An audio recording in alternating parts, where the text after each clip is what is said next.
تو نبی اسلام وہ جو تحائف ہے نا وہ توشہ خانہ میں جمع کرواتے تھے. یہ توشہ خانہ چونکہ آپ کو سمجھ آ رہا ہے نا, اس زمانے میں بیت المال, جتنے پرائم منسٹر ہیں, جتنے آرمی چیف ہیں, جتنے ریاستی اداروں کے لوگ ہیں, جتنے چیف جسٹس نے آج تک جتنے بھی یہ تحفے لیے ہیں نا, اصولاً ان کو بیت المال میں وہ جمع کروانے چاہیے. آدھی قیمت دے کے یا 20% دے کے نہیں لینے چاہیے, ادھر ہی رکھیں. یہ صرف عمران خان صاحب کی بات نہیں ہو رہی, ساروں کی بات ہو رہی ہے. یہ بڑا ایک ظلم ہوتا ہے کہ آپ ایک بندے کو ٹارگٹ کرتے ہیں اور اس کے خلاف ایک میڈیا کمپین چلاتے ہیں, بہت اچھی بات ہے, لیکن ایمانداری کا ثبوت دیں.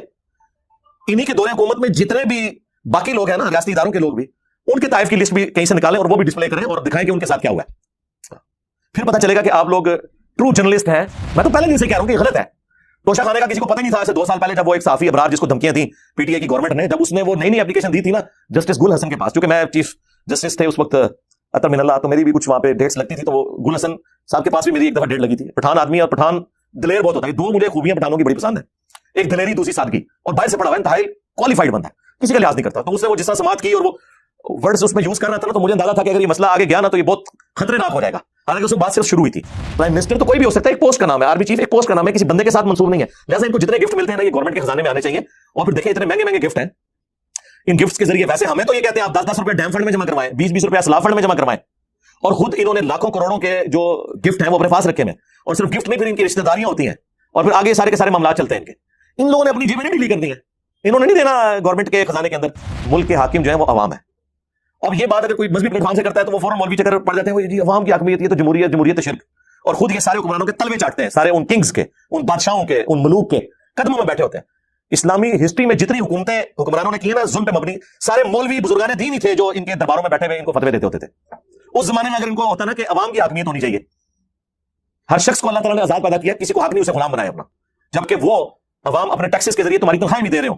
اور یقین کریں وہ بندہ حیران ہو جاتا ہے. جناب پرائم منسٹرز ہیں, اپنے بیگ اٹھائے ہوئے ہیں, اپنے بچوں کو بھی خود اٹھایا ہوا ہے, سڑک کراس کر رہے ہیں, سائیکل پہ جا رہے ہیں, جی اتنا بڑا جج ہے سائیکل چلا رہا ہے. ویسے ہمارے بھی یہی کچھ کرتے ہیں. یہ سارے ملازم آپ کو یہاں نظر آئیں گے.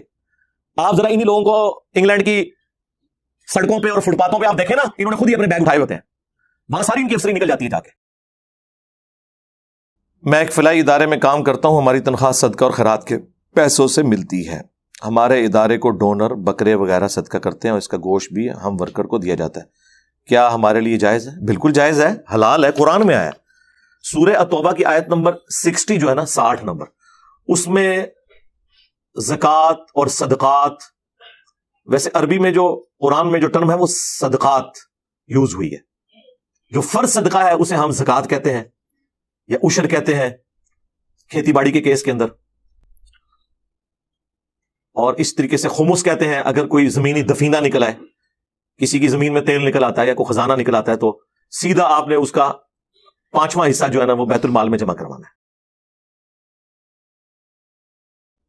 اور جو نفلی صدقات ہیں ان کے لیے ہماری ٹرم صدقہ خیرات یوز ہوتی ہے, لیکن قرآن میں صدقہ ہی کہا جاتا ہے اس کو. تو سورہ توبہ کی آیت نمبر 60 میں صدقات کے 8 مصارف بیان ہوئے ہیں, جس میں میں نے تفصیلی ویڈیو ریکارڈ کروائی تھی. زکوٰۃ کے قدیم اور جدید 70 احکام و مسائل, مسئلہ 95B کے نام سے. چاہے مسئلہ 95B لکھیں, چاہے رومن میں زکوٰۃ کے احکامات لکھیں, تو وہ ویڈیو کھل جائے گی. آپ سینکڑوں کتابیں زکوٰۃ کے مسائل پہ پڑھیں نا, تب بھی آپ کی کچھ چیزیں رہ جائیں گی جو آپ کو سمجھ نہ آئے, لیکن وہ 2 گھنٹے کی ویڈیو آپ کو ایک ایک چیز کلیئر کر دے گی. چاہے وہ بھیڑ بکریوں کی زکوٰۃ ہو, اونٹ کی ہو, زیورات کی ہو, GPF کا ایشو ہو, باقی جتنے جدید مسائل ہیں اس میں نے کور کیے ہیں. تو اس میں بھی ایک مصرف ہے کہ جو لوگ صدقات یعنی زکوٰۃ کو کلیکٹ کرنے جاتے ہیں, اس زمانے میں نبی اسلام کی طرف سے جاتے تھے نا لوگ جو کلیکٹ کرتے تھے بھیڑ بکریوں کی زکوٰۃ, تو ان کی تنخواہیں بھی اس میں سے جائیں گی, ان کو باقاعدہ تنخواہ دی جاتی تھی. لیکن اس میں ایک چیز ہوتی تھی کہ بعض اوقات وہ لوگ ساتھ تحفے بھی لے کے آتے تھے, اور جب بیت المال میں زکوٰۃ جمع کرواتے تھے تو کہتے تھے یہ تو زکوٰۃ ہے جو ہم نے کلیکٹ کی ہے آن دا بہاف آف پروفٹ صلی اللہ علیہ وآلہ وسلم, اور اس کے بعد خلفائے راشدین کے بہاف کے اوپر, اور یہ وہ تحفے ہیں جو لوگوں نے ہمیں دیے ہیں. تو نبی علیہ السلام فرماتے تھے تم اپنی ماں کی گود میں جا کر لیٹو, یعنی اپنے گھر میں ہی رہو, میں دیکھتا ہوں کہ تمہیں کون تحفہ دیتا ہے. یہ تحفے تمہیں اس پوسٹ کی وجہ سے ملے. ظاہر ہے کوئی اور بھی صحابی کیا ہوتا اسے بھی مل جاتا. تو نبی علیہ السلام وہ جو تحائف ہے نا وہ توشہ خانہ میں جمع کرواتے تھے. یہ توشہ خانہ چونکہ اب آپ کو سمجھ آ رہا ہے نا, اس زمانے میں بیت المال, تو جتنے بھی بار کے تحائف ہیں نا یہ جو توشہ خانہ میں جمع ہوتے ہیں نا, اور یہ جو قانون بنا ہوا ہے, ویسے تو سارے لوگوں کو نظر آتا ہے پاکستان کا فلاں قانون جو ہے وہ قرآن و سنت کے منافی ہے, تو یہ بھی قانون منافی ہے. اور اس میں سنگل آؤٹ کسی ایک پرائم منسٹر کو آپ نہ کریں. جتنے پرائم منسٹر ہیں, جتنے آرمی چیف ہیں, جتنے ریاستی اداروں کے لوگ ہیں, جتنے چیف جسٹس نے آج تک جتنے بھی یہ تحفے لیے ہوئے ہیں نا, اصولاً ان کو بیت المال میں وہ جمع کروانے چاہیے. آدھی قیمت دے کے یا 20% دے کے نہیں لینے چاہیے, ادھر ہی رکھیں. یہ صرف عمران خان صاحب کی بات نہیں ہو رہی, ساروں کی بات ہو رہی ہے. لیکن یہ بڑا ایک ظلم ہوتا ہے کہ آپ ایک بندے کو ٹارگٹ کرتے ہیں اور اس کے خلاف ایک میڈیا کمپین چلاتے ہیں, بہت اچھی بات ہے, لیکن ایمانداری کا ثبوت دیں. انہی کے دور حکومت میں جتنے بھی باقی لوگ ہیں نا, ریاستی اداروں کے لوگ بھی, ان کے طائف کی لسٹ بھی کہیں سے نکالیں اور وہ بھی ڈسپلے کریں اور دکھائیں کہ ان کے ساتھ کیا ہوا ہے. پھر پتہ چلے گا کہ آپ لوگ ٹرو جرنلسٹ ہیں اور یہ سب کچھ لے کے چل رہے ہیں. صحیح, میں تو پہلے دن سے کہہ رہا ہوں کہ یہ غلط ہے. توشہ خانے کا کسی کو پتہ نہیں تھا ایسے 2 سال پہلے, جب وہ ایک صحافی ابرار جس کو دھمکیاں دیں پی ٹی آئی کی گورنمنٹ نے, جب اس نے وہ نئی اپلیکیشن دی تھی نا جسٹس گل حسن کے پاس, چونکہ میں چیف جسٹس تھے اس وقت اطہر من اللہ, تو میری بھی کچھ وہاں پہ ڈیٹس لگتی تھی, تو وہ گل حسن صاحب کے پاس بھی میری ایک دفعہ ڈیٹ لگی تھی. پٹھان آدمی اور پٹھان دلیر بہت ہوتا ہے. 2 مجھے خوبیاں پٹھانوں کی بڑی پسند ہے, ایک دلیری, دوسری سادگی, اور باہر سے پڑھا ہوا ہے, انتہائی کوالیفائڈ بندہ ہے, کسی کا لحاظ نہیں کرتا. تو اس نے وہ جس طرح سماعت کی اور وہ ورڈز اس میں یوز کر رہا تھا نا, تو مجھے اندازہ تھا کہ اگر یہ مسئلہ آگے گیا نا تو یہ بہت خطرے ناک ہو جائے گا. حالانکہ اس وقت بات صرف شروع ہوئی تھی. تو بات یہ کہ نبی علیہ السلام نے یہی تعلیم دی آپ نے کہ کوئی گفٹ آپ کو پوسٹ کی وجہ سے ملے نا گورنمنٹ کی, چاہے آپ صدقات اور زکات کلیکٹ کرنے گئے ہیں یا گورنمنٹ کے کسی کام سے گئے ہیں. ظاہر ہے یہاں سے پرائم منسٹر یا آرمی چیف اپنے ذاتی کام کے سلسلے میں تو نہیں دوسرے حکمرانوں کو ملتا. پرائم منسٹر تو کوئی بھی ہو سکتا ہے, ایک پوسٹ کا نام ہے. آرمی چیف ایک پوسٹ کا نام ہے, کسی بندے کے ساتھ منسوب نہیں ہے. لہٰذا ان کو جتنے گفٹ ملتے ہیں نا, یہ گورنمنٹ کے خزانے میں آنے چاہیے. اور پھر دیکھیں اتنے مہنگے مہنگے گفٹ ہیں, ان گفٹس کے ذریعے ویسے ہمیں تو یہ کہتے ہیں آپ 10-10 روپے ڈیم فنڈ میں جمع کروائیں, 20-20 روپے سلاف فنڈ میں جمع کروائیں, اور خود انہوں نے لاکھوں کروڑوں کے جو گفٹ ہیں وہ اپنے پاس رکھے ہوئے. اور صرف گفٹ نہیں, پھر ان کی رشتہ داریاں ہوتی ہیں, اور پھر آگے سارے کے سارے معاملات چلتے ہیں ان کے. ان لوگوں نے اپنی جیبیں نہیں ڈھیلی کر دی ہیں, انہوں نے نہیں دینا گورنمنٹ کے خزانے کے اندر.